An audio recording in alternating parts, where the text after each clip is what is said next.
Okay, thank you. Next question is to Mr. Myasuyedov.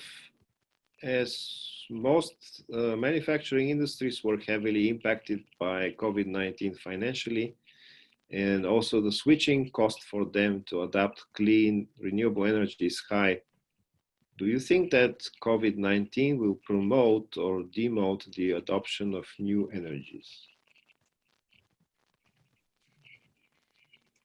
Thank you very much for the question. So indeed, I think there is this problem, this line of thinking, and indeed there will be some kind of inertia to go back to the business as usual. But hopefully we also will see some kind of like counter pressure from the population demanding more cleaner solutions.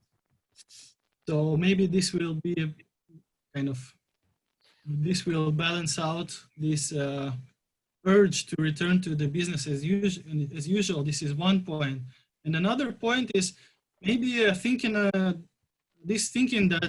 energy is more expensive than fossil fuels is also kind of not very true, because currently fossil fuels are very heavily subsidized. So if we change this kind of, if we change our institutions, our governments towards encouraging more cleaner solutions, more renewable energy, and stop subsidizing fossil fuels, maybe suddenly we don't have this problem anymore when renewable energy is too expensive. So it really, I think, in my opinion, depends on some kind of like a paradigm shift. And I think that this crisis is kind of like an opportunity to change this paradigm. I hope that this is the chance for the positive development. Thank you very much for your question. If I just may add one line, is that the future developments will depend on the region, because what we see in Europe is like a very strong political will for the so-called green recovery. So maybe you know that there is quite strong determination to promote renewable energy, clean energy as a solution after the crisis. And this is outlined in the so-called Green New Deal. However, this is just in the EU, while as for other regions, the situation can be quite different. So I guess the picture is varied. So next question, it is for everyone, for all four speakers. How can we encourage all governments of developing countries to use the economy to help people in poverty? Let's start with Mr. Jin. Hello. Okay, so it's kind of difficult to answer this question. First, I would like to say I think it's the responsibility for the governments of developing countries to help the poor people move out of poverty. And I think maybe the political campaigns would be useful to help the poor, to encourage the governments to stimulate the economy. I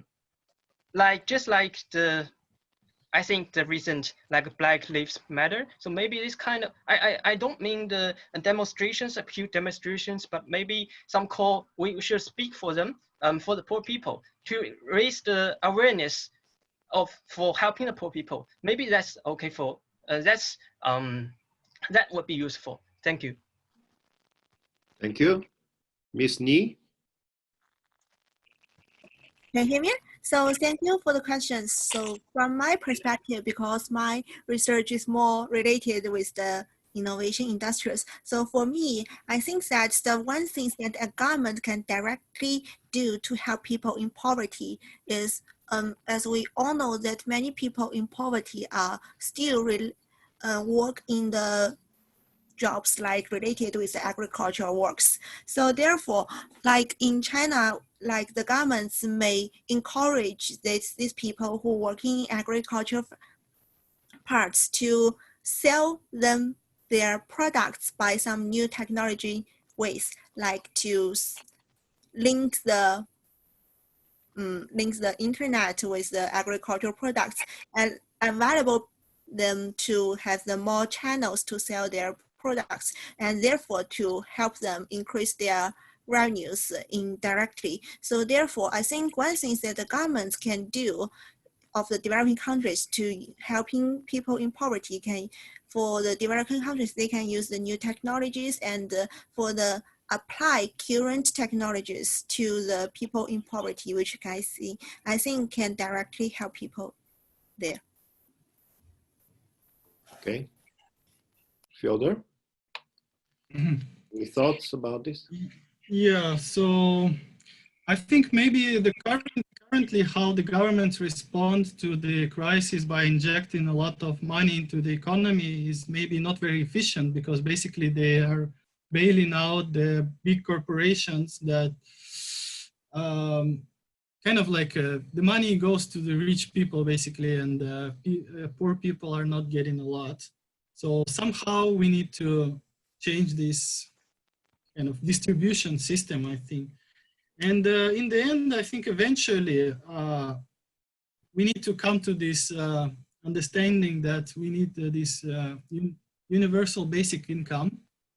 And maybe this crisis will contribute to the more political will towards implementing universal basic income in most of the countries, because now it's not really in place in most places.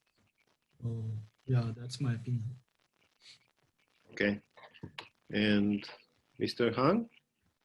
Yes, so my understanding of this question is that we want to help those people in poverty, and I think people in poverty basically two reasons. One is because their income was reduced because of the COVID-19, and another type is because they lost their job. So I think for the government, their main target may be do the job creation, I think, and also because this country is a developing country, and I think they are not that resilient as developed countries to face this kind of crisis.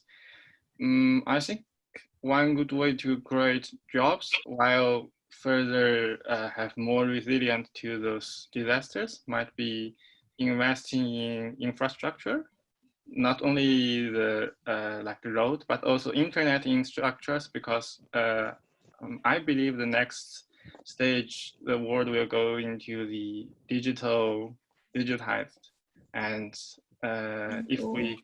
if those developing countries still a step behind those developed countries in this internet infrastructure, I think the gap of wealth might be even larger. And that's my understanding of this question. Okay, thank you. Maybe we can also add green infrastructure, not only digital infrastructure, investment in digital and green infrastructure.